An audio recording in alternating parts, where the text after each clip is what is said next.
Greenpoint Promenade is a hugely popular stretch of the Atlantic seaboard, and those who use this walkway and the waters around it may have noticed some untoward smells.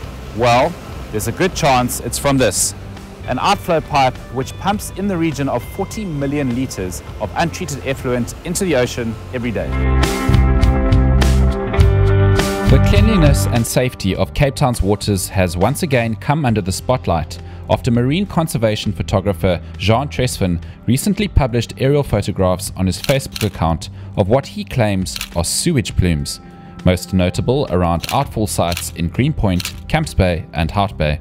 The City of Cape Town operates 3 marine outfalls that discharge wastewater 1.7 kilometers from the shoreline at a depth of 28 meters, where the effluent is supposedly safely dispersed away from the coast. Effluent is all the wastewater, household wastewater, excluding stormwater, so your bath and your shower and dishwasher and of course your toilets and sewage. So that all gets pumped out to sea. Like everybody else, I assumed that of course it was treated before it was put in the sea, and doing a little bit of research I found out that no, that's not the case. So in fact what happens is the wastewater is screened, which means they pass it through a sieve to remove the bigger items, and then the balance is pumped into the sea. And yeah, I flying around the coast, I've noticed these plumes and photographed them, assuming for 1 second that you accept that that's okay. The fact that it's bubbling to the surface and playing back to shore is obviously fairly problematic, and I know a few people that have actually gotten sick from paddling and diving and surfing in this water. One such case is that of sea kayaker Eddie Bissett, who became violently ill after a paddling session in 3 Anchor Bay. On this particularly Sunday afternoon, we had there was a really bad smell in the bay in 3 Anchor Bay. It would smell like acrid, and the water was a dark discoloured, like a green colour, greeny brown colour. Now we weren't sure what this was from. Was it from a stormwater system or from sewage or whatever it was? But anyway, I did my Eskimo roll and found myself coming up, and even though I kept my mouth firmly shut, you go under the water and you come back on the other side, I had a really bad taste in my mouth. So, you know, the water obviously gets pushed up through your sinuses, goes down into your gut, then you have this in your taste in your mouth. And I went home, and within about 2 hours I had like diarrhea, stomach cramps, I had a headache, developed that night, you know, and I felt really awful the next day. But the question we want to ask is there no other way of treating the sewage? I mean, pumping sewage into the ocean seems to be the easy route. The city's getting bigger, it's getting more populous, there's more and more people obviously moving into Cape Town. And so what is the ultimate solution to this thing? You can't just keep increasing the amount of sewage flowing out into the sea. There's another issue as well. We have a stormwater system that flows into 3 Anchor Bay. 3 pipes that come out. A stormwater reticulation system was built for millions of rands. And when we have heavy rains or a flood, you must see the stuff that flows out into 3 Anchor Bay. I mean, there's things that look like animal organs are floating in the bay, literally. Where they come from, we don't know. Nappies, tampons, condoms, plastic bags, rubbish. I mean, flowing out of the city now. This stuff should not be dumped in our oceans. E. coli is human bacteria, and its presence in water is the standard indicator for wastewater pollution. Eddie took the liberty of employing a laboratory to conduct an independent evaluation of the E. coli levels in the bay on a clear day, and the results yielded levels far above the accepted standard. This is also happening within a marine protected area. You can imagine what would happen on a day where you've got this effluent flowing out, you get a westerly wind blowing or a westerly current, pushes the stuff into the bay, it gets trapped there, and on the day that I got sick and some other people, that stuff pulls up into the bay. Now you can imagine what the reading would be then. News 24 invited public health specialist Edda Weimann into our studio to weigh in on the matter. Edda has conducted and published studies on elevated E. coli levels in Cape waters and at some of Cape Town's blue flag beaches like Clifton.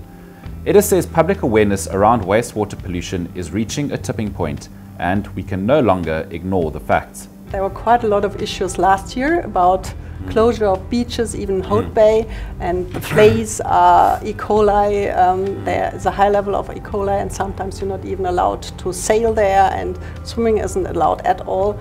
And I think it becomes more and more, people are becoming more and more aware of it. That's a problem. And our rivers are polluted. There was another publication published also in December that even close to Blue Flag Beach in Falls Bay there's a high level of E. coli, and then also my investigation that I did, so it just adding up facts. Yeah, and also there were also reports that fish from South Africa is not longer sometimes imported to Europe because the E. coli level are too high. Yeah, we approached City of Cape Town Councillor Ernest Sonnenberg, who is responsible for utility services, to explain how effluent has been allowed to endanger the public.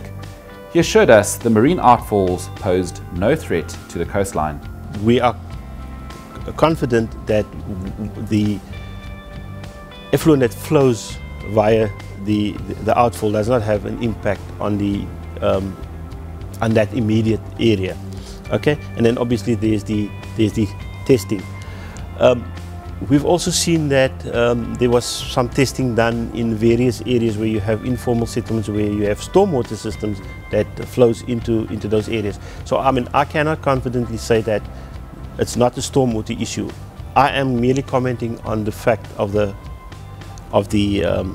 outfall, and then obviously the coastal management in itself that are being administered by different departments, and my portion would only relate to the actual outfall. The issue around the outfall, that has also been referred to the Department of Water Affairs for them to do the testing, because ultimately that is their domain.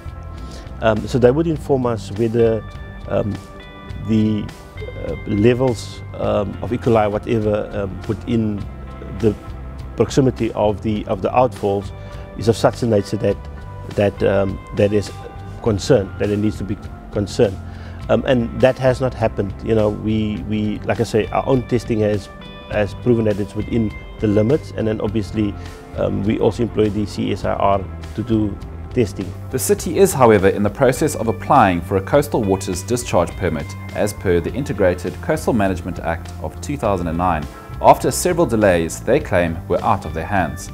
In the absence of an economically viable alternative, it includes a public participation phase from the 1st of June till the 10th of July, where the public can submit comments or recommendations to the municipality. For now, it seems like it's the public's only short-term solution in stemming the flow. Nick Pawson for News 24 Live.